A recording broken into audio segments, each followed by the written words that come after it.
नमस्कार,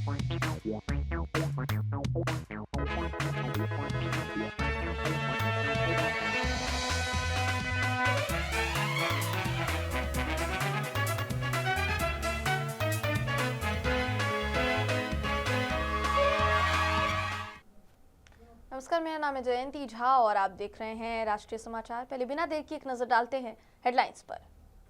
आरएसएस शताब्दी कार्यक्रम में अभिनेता सलमान खान की मौजूदगी पर संजय राउत का सवाल, मंत्री शिवेंद्र राजे भोसले का जवाब, सर्वधर्म समभाव की बात। मुंबई बीजेपी अल्पसंख्यक विभाग के अध्यक्ष का बयान, सलमान खान के शामिल होने पर बोले वसीम खान, सलमान खान को आमंत्रित करना एक स्वागत योग्य पहल। सूरत में करोड़ों रुपए की लागत से बन रहा जल प्रोजेक्ट पर उठ रहे कई सवाल। तापी नदी में नया इंटेक वेल अचानक एक तरफा झुका। कल्याण बनर्जी का एसआईआर सुनवाई पर बयान, 8,500 ग्रेड बी अधिकारियों को ईआरओ ऑफिस में करना होगा रिपोर्ट, चुनाव आयोग उनके दस्तावेजों की करेगा जांच। महाराष्ट्र पंचायत चुनाव में महायुति आगे, सीएम फडणवीस बोले जनता का भरोसा कायम, बीजेपी ने 2017 का तोड़ा रिकॉर्ड।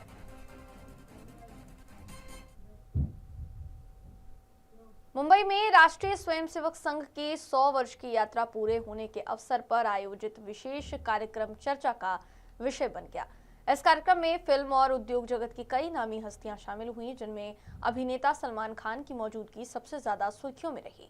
सलमान खान के कार्यक्रम में शामिल होते ही राजनीतिक बयानबाजियां तेज हो गई।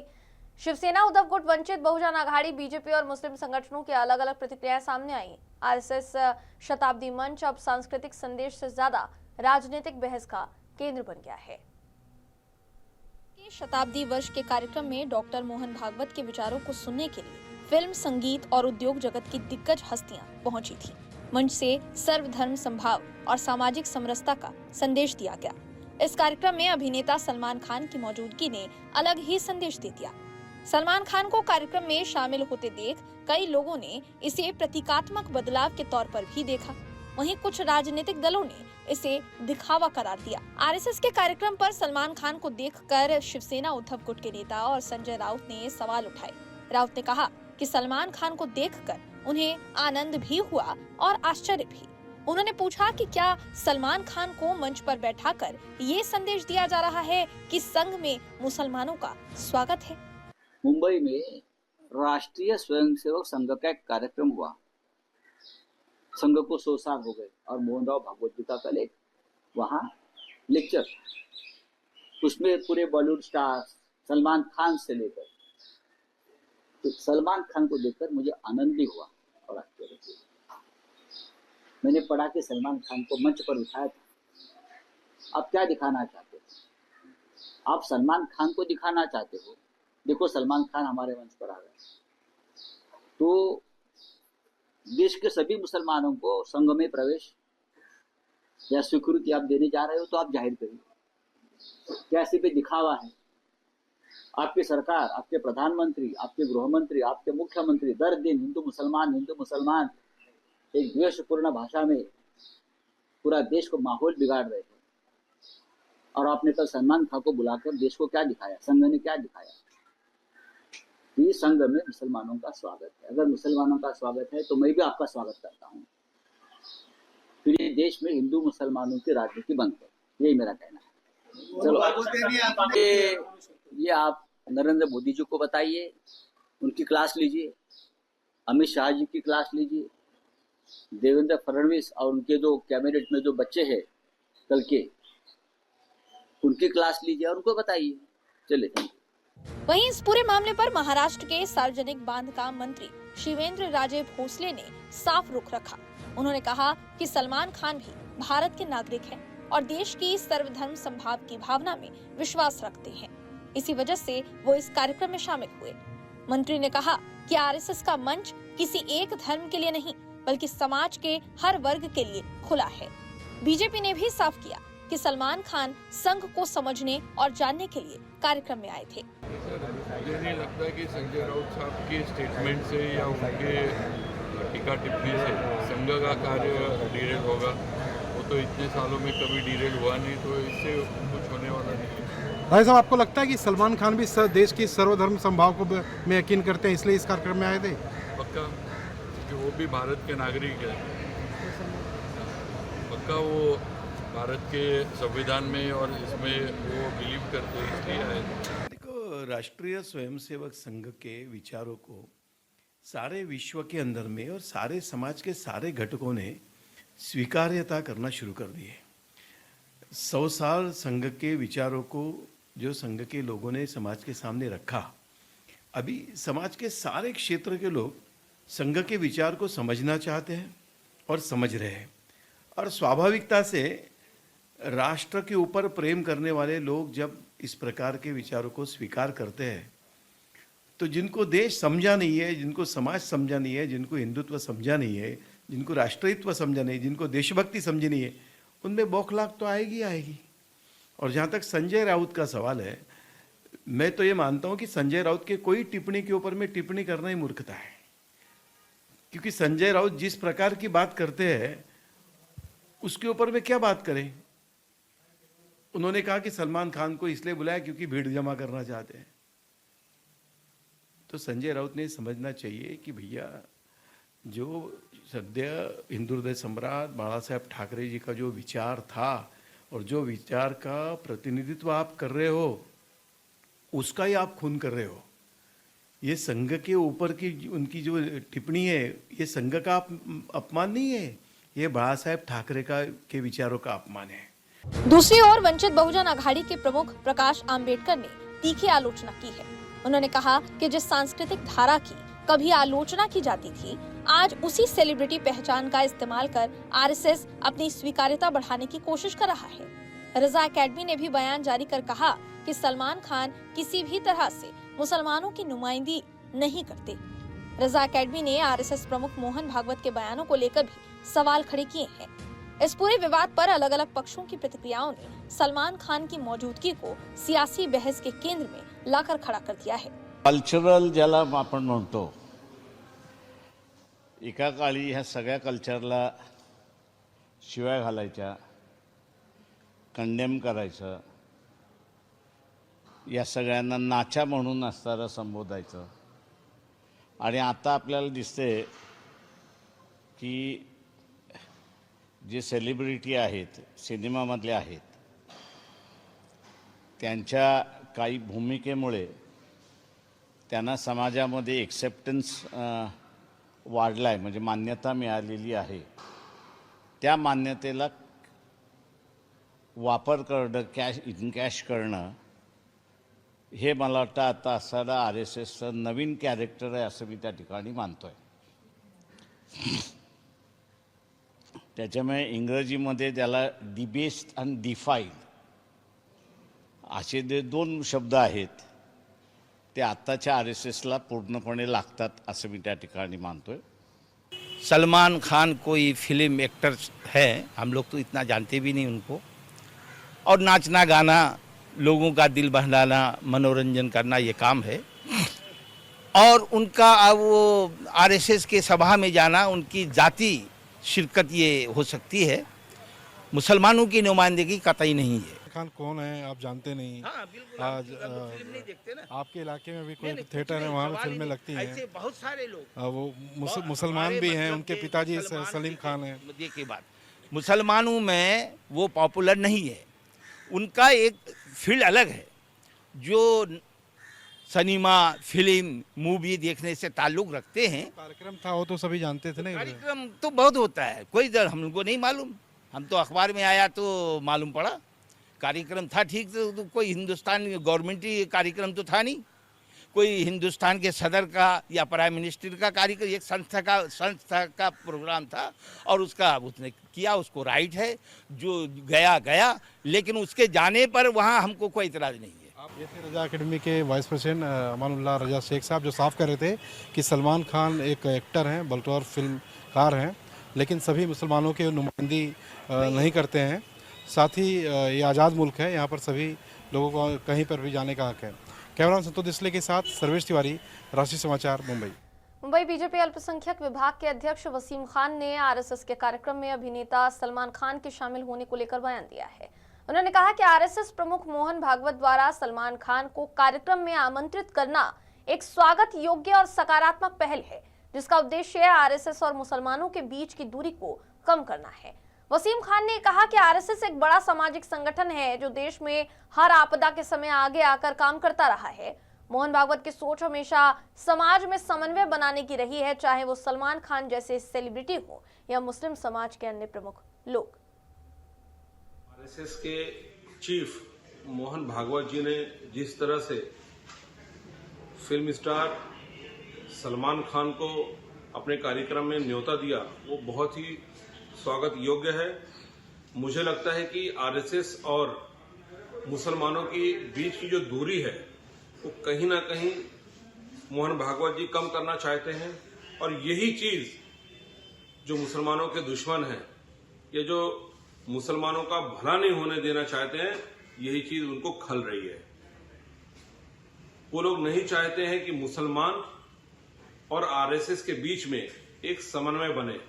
आरएसएस एक बहुत बड़ा सामाजिक संगठन है जो समय समय पर कोई भी आपदा हो, कोई भी तकलीफ आ जाए इस देश में, तो उसमें कहीं ना कहीं उसके लिए हमेशा खड़े रहने वाला संगठन है। और उन्होंने एक पहल की और अपने कार्यक्रम में सलमान खान को बुलाया, तो ये बहुत ही स्वागत योग्य है। और पहले भी कई कार्यक्रम में माननीय मोहन भागवत जी ने सलमान खान को और दूसरे सेलिब्रिटी और दूसरे मुस्लिम समाज के बड़े लोगों को बुलाता रहा है। आप हाल ही में देखेंगे कि मौलाना इलियासी साहब के मदरसे में माननीय मोहन भागवत जी स्वयं पधारे थे। तो कहीं ना कहीं जो भागवत जी की सोच है कि एक समन्वय बनाकर जो हिंदू और मुसलमानों के बीच की दूरी है और आरएसएस और मुसलमानों के बीच की दूरी है, उसको कहीं ना कहीं कम किया जाए। बुलेटिन में आगे बढ़ते हैं खबर सूरत से। सूरत में करोड़ों रुपए की लागत से बन रहा है एक बड़ा जल प्रोजेक्ट अब सवालों के घेरे में आ गया है। तापी नदी में तैयार हो रहा नया इंटेक वेल अचानक एक तरफ झुक गया है। इस घटना के बाद सूरत महानगर पालिका की कार्यप्रणाली और निर्माण कार्य की गुणवत्ता पर गंभीर सवाल उठने लगे। विपक्षी आम आदमी पार्टी ने इसे ठेकेदार और अधिकारियों की मिलीभगत का नतीजा बताते हुए जांच और सख्त कार्रवाई की मांग की है। सूरत शहर में पानी की बढ़ती जरूरतों को ध्यान में रखते हुए महानगर पालिका के हाइड्रोलिक विभाग द्वारा तापी नदी में नए इंटेक वेल का निर्माण किया जा रहा था, मगर निर्माण कार्य पूरा होने से पहले ही ये भारी भरकम स्ट्रक्चर एक तरफ झुक गया, जिससे प्रशासनिक महकमे में हड़कंप मच गया। स्थानीय लोगों का कहना है कि ये केवल सामान्य तकनीकी खामी नहीं बल्कि निर्माण कार्य में गंभीर लापरवाही का संकेत हो सकता है। विशेषज्ञ भी मान रहे हैं कि नदी के बहाव और जमीन की मजबूती का सही आकलन नहीं किए जाने से ये बड़ी समस्या पैदा हुई है। घटना को लेकर आम आदमी पार्टी ने नगर प्रशासन पर तीखा हमला बोला है। पार्टी नेताओं का आरोप है कि ठेकेदार और अधिकारियों की मिलीभगत से घटिया निर्माण कार्य किया जा रहा है, जिससे जनता के टैक्स के करोड़ों रुपए जोखिम में पड़ गए हैं। हालांकि सूरत महानगर पालिका के हाइड्रोलिक विभाग ने दावा किया है कि घटना में कोई बड़ा नुकसान नहीं हुआ है और तकनीकी कारणों से ये स्थिति बनी हुई है। विभाग का कहना है कि स्थिति पर नजर रखी जा रही है और आवश्यक सुधारात्मक कदम उठाए जाएंगे। टीएमसी नेता और वकील कल्याण बनर्जी ने एसआईआर से जुड़ी याचिकाओं पर सुप्रीम कोर्ट की सुनवाई पर कहा कि जिन 8,500 ग्रेड बी अधिकारियों के नाम दिए गए हैं उन्हें कल शाम 5 बजे तक ईआरओ के ऑफिस में रिपोर्ट करना होगा। यानी आज उन्हें ईआरओ ऑफिस में रिपोर्ट करना होगा। उसके बाद चुनाव आयोग उनके दस्तावेजों की जांच करेगा, अप्रूव करेगा। माइक्रो ऑब्जर्वर कोई फैसला नहीं ले सकते। ईआरओ का फैसला अंतिम होगा। माइक्रो ऑब्जर्वर अपनी राय सिर्फ दे सकते हैं। सो मेनी आर्गुमेंट हो गया हुआ, ऑब्जर्वेशन में बहुत कुछ हुआ, लेकिन जिस्ट ऑफ द ऑर्डर आप लोग भी मिल जाएगा आप लोग को। जो एक नंबर है कि जो 8,500 का ग्रेड बी का ऑफिसर का जो नाम दिया है, आज हैंडओवर किया है, उस नाम को उन लोगों को कल 5 बजे तक का ऑफिस में रिपोर्ट करना होगा। उसका बाद उन लोग का डॉक्यूमेंट्स देख के, जेन्युइननेस देख के द इलेक्शन कमीशन में अप्रूव देम। सेकेंड है जो माइक्रो ऑब्जर्वर है वो लोग डिसीजन नहीं ले सकते हैं। कोई माइक्रो ऑब्जर्वर, वो माइक्रो ऑब्जर्वर जो डिसीजन ले सकता है तो उसको उनको लिए बोला है ईआरओ का डिसीजन फाइनल है। माइक्रो ऑब्जर्वर कोई ओपिनियन दे सकता है। और अभी जो माइक्रो ऑब्जर्वर अपॉइंटमेंट होगा वो माइक्रो ऑब्जर्वर जो डॉक्यूमेंट्स था उसको भी जो डॉक्यूमेंट पहले दिया था आज का पहले उसका भी देखेंगे वो लोग, उसका देख के जो ओपिनियन है वो ओपिनियन देंगे। और जो है वो डीजीपी को एक तो रिपोर्ट एक्सप्लेनेशन देने के लिए बोला कि क्योंकि इलेक्शन कमीशन कंप्लेन किया है, एफआईआर करने के डायरेक्शन दिया, उस भी नहीं किया है, इसको लेके डिसीजन दिया। और इलेक्शन कमीशन जो कुछ डॉक्यूमेंट यूज किया था व्हाट्सएप मैसेज में जो दिया था उसको कोई यारो कोई कॉग्निजेंस नहीं लेंगे। यारो जो स्टैट्यूट में है, जो पहले 13 डॉक्यूमेंट हुआ था, 12 था, उसके बाद एक 13 और उसके बाद एक हुआ एडमिट कार्ड, वो जो डॉक्यूमेंट है उसको बेस करके उनको डिसाइड करेगा। वो जो इलेक्शन कमीशन बोला जो 2 डॉक्यूमेंट लगा, 3 डॉक्यूमेंट लगा, वो नहीं चलेगा। तो अभी मैटर पेंडिंग है। एक बार हम लोग बोला है जो फाइनल वोटर लिस्ट निकल हो जाएगा उसके बाद नोटिफिकेशन होगा, कोर्ट एक्सेप्ट नहीं करेगा, इलेक्शन प्रोसेस स्टार्ट हो जाता है। तो कोर्ट बोला नहीं, ये मैटर हम लोग देखेंगे और इलेक्शन कमीशन का जो डिसीजन है वो फाइनल डिसीजन है, हम लोग देखेंगे फाइनल डिसीजन क्या लेता है।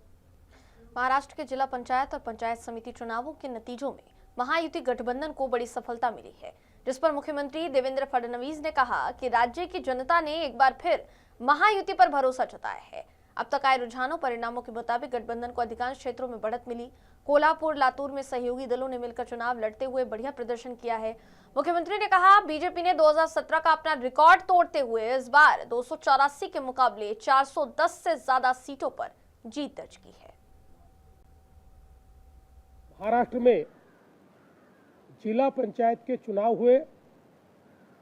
12 जिला पंचायतों के चुनाव में पूरी 12 जगह हमारे महायुति को सत्ता मिलेगी और विशेष रूप से फिर एक बार भारतीय जनता पार्टी ही सबसे बड़े दल के रूप में उभरी है।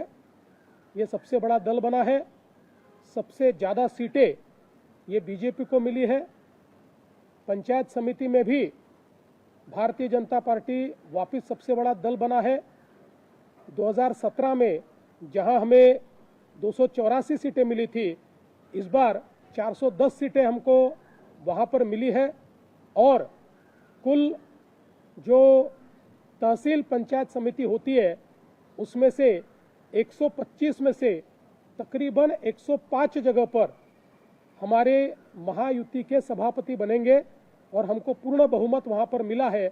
इस प्रकार से महाराष्ट्र के ग्रामीण भागों में लोगों ने फिर एक बार भारतीय जनता पार्टी महायुति पर, हमारी सरकार पर, हमारे प्रधानमंत्री जी पर पूर्ण विश्वास जताया है। मैं जनता देखिए, हमने जो कमेटी तैयार की थी उस कमेटी ने आज हमको रिपोर्ट दिया है। ये जो रिपोर्ट है अब कैबिनेट के सामने जाएगा। इसको स्वीकारने का या उसमें कोई मॉडिफिकेशन की आवश्यकता होगी या उसको पूर्ण रूप से स्वीकारना है, इसके ऊपर कैबिनेट निर्णय। असम बीजेपी के आधिकारिक सोशल मीडिया हैंडल पर एक वीडियो ने विवाद खड़ा कर दिया। ओवैसी ने इस वीडियो को लेकर हैदराबाद पुलिस कमिश्नर के पास औपचारिक शिकायत दर्ज कराई।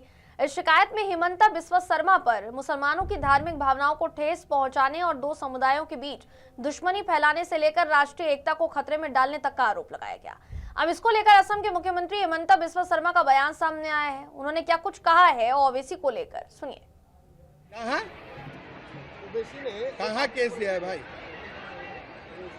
चलो जेल जाने के लिए तैयार रहूंगा, क्या करूंगा। असीमुद्दीन ओवैसी जो है उन्होंने सर कंप्लेन लॉन्च किया आपके ऊपर में। कहाँ? वीडियो का लेकर क्या मैं कोई वीडियो के बारे में नहीं जानता हूँ और अगर मेरे बुरे ऊपर केस दिया है तो अरेस्ट कर लो, क्या आपत्ति है?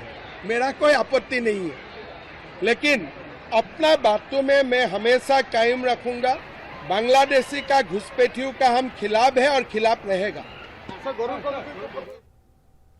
हरियाणा के फरीदाबाद स्थित नीमका जिला जेल में बंद आतंकी अब्दुल रहमान की रविवार देर रात हत्या कर दी गई। जानकारी की माने तो हाई सिक्योरिटी बैरक में 7 बंद मर्डर केस के आरोपी कैदी अरुण चौधरी उर्फ अब्बू जट ने किसी नुकीली वस्तु से उस पर हमला कर दिया, जिससे वो गंभीर रूप से घायल हो गया। जेल अधिकारियों ने तुरंत उसे अस्पताल पहुंचाया, डॉक्टर्स ने मृत घोषित कर दिया। घटना के बाद शव को पोस्टमार्टम के लिए भेजा गया और आरोपी कैदी के खिलाफ हत्या का मामला दर्ज कर जांच शुरू कर दी गई। अब्दुल रहमान को मार्च 2025 में गुजरात एटीएस और हरियाणा एसटीएफ की संयुक्त कार्यवाही में गिरफ्तार किया गया था। जांच एजेंसियों की माने तो AQIS से जुड़े आतंकी के संपर्क में था और अयोध्या राम मंदिर पर हमले की साजिश के आरोप में जेल में बंद था। अहमदाबाद क्राइम ब्रांच ने राजकोट में हुई बड़ी चांदी चोरी मामले में कार्यवाही करते हुए 40 किलो चांदी बरामद कर एक आरोपी को गिरफ्तार किया है। ये चोरी 4 फरवरी को चंपकनगर इलाके के एक आवासीय परिसर में हुई थी, जहां बदमाशों ने देर रात सेंध लगाकर करीब 140 किलो चांदी, जिसकी कीमत 1 करोड़ रुपए से ज्यादा बताई जा रही है, वो चोरी कर ली थी। जांच के दौरान सीसीटीवी फुटेज खंगालने और मुखबिर की सूचना पर क्राइम ब्रांच ने मेहसाना में कार्यवाही कर प्रदीप प्रजापति को चोरी की चांदी के साथ पकड़ा। बरामद चांदी को राजकोट चोरी कांड से जुड़ा हुआ बताया जा रहा है। मामले में दूसरा आरोपी मुकेश प्रजापति अब भी फरार है और उसके पास बची चांदी होने की आशंका है। पुलिस के मुताबिक चोरी पूर्व नियोजित थी, इसमें कई लोग शामिल बताए जा रहे हैं। फरार आरोपियों की तलाश में सूरत और वडोदरा में टीमें तैनात की गई हैं और बाकी 80 किलो चांदी की बरामदगी के लिए जांच जारी है। पिछली 3 और 4 फरवरी की रात को राजकोट शहर में जो बी डिवीजन पुलिस स्टेशन है, उसी के जुडिक्शन में सिल्वर पैलेस नाम के व्यवसायी के वहाँ 130 किलो चांदी के गहने की चोरी हुई थी। और ताकि ये मात्रा बड़ी थी, मतलब हर जगह से खबर आई थी, और अगर ये जो इस गुनाह को अंजाम देने वाले जो अभियुक्त है वो अहमदाबाद के हैं कि नहीं, या तो या कहीं से जुड़े हुए नहीं, उसी की तफ्तीश क्राइम ब्रांच की कुल अलग अलग 4 टीमों के द्वारा हाथ धरी गई थी। और उसके बाद में कुछ डेटा एनालिसिस, कुछ टेक्निकल एनालिसिस के बाद ये पता चला था कि मतलब उसी दौरान पे सोर्सेस के एक इन्फॉर्मेशन मिली थी कि जो गीता मंदिर बस स्टैंड है, वहाँ पर मोबाइल की शॉप में मोबाइल रिपेयरिंग का काम करने वाला जो एक इंसान है, जिसका नाम प्रदीप प्रजापति है। हालांकि वो 20 साल से अहमदाबाद में रह रहा है, पर ओरिजिनली वो सिरोही राजस्थान का है। उसके पास ये चोरी का माल होने की संभावना है। प्रदीप को एप्रीहेंड करने के बाद उससे पूछताछ में उसके पास से 40 किलो चांदी के गहने बरामद किए गए थे। महाशिवरात्रि से पहले जूनागढ़ के ऐतिहासिक भवनाथ महादेव मेले की तैयारियां अंतिम चरण में पहुंच गई हैं। इस वार्षिक धार्मिक आयोजन को इस साल मिनी कुंभ का दर्जा दिया गया है, जिससे इसका महत्व और ज्यादा बढ़ गया है। गुजरात सरकार के मंत्री और जूनागढ़ के प्रभारी कौशिक वेकरिया ने प्रशासनिक अधिकारियों और संतों के साथ बैठक कर व्यवस्थाओं की समीक्षा की और भवनाथ क्षेत्र में जमीनी तैयारियों का निरीक्षण किया। महाशिवरात्रि से पहले जूनागढ़ गुजरात में ऐतिहासिक भवनाथ महादेव मेले की तैयारियां अंतिम चरण में है। इस वर्ष मेले को मिनी कुंभ घोषित किए जाने से इसका धार्मिक महत्व और बढ़ गया है। वहीं मेले के सुचारू आयोजन और देश भर से आने वाले श्रद्धालुओं की सुरक्षा सुनिश्चित करने के लिए बड़े पैमाने पर व्यवस्थाएं की जा रही हैं। के आधार पर हर साल यहाँ पर महाशिवरात्रि मेला होता है। अब की बार 6 साल पूर्व एक बार मेला हुआ था राज्य सरकार की व्यवस्था के विषय में, तो 6 साल बाद फिर इनको मिनी कुंभ का नाम दिया हुआ है और सारी व्यवस्थाओं को से विशेष करके सरकार के द्वारा इनको आयोजन करने में, मतलब सारी व्यवस्थाओं को विशेष रूप से प्रयोजन किया है कि ऐसा मेला जो है भव्य और दिव्य बने, उसी दिशा में। मेले के सुचारू संचालन के लिए इस वर्ष कई अहम कदम उठाए गए हैं। 11 से 15 फरवरी तक भावनाथ क्षेत्र को वाहन मुक्त रखा जाएगा और इसके लिए विशेष परिवहन व्यवस्थाएं की गई हैं, जबकि विस्तारित मिनी कुंभ क्षेत्र में बढ़ी हुई जन भागीदारी और उत्साह देखने को मिल रहा है।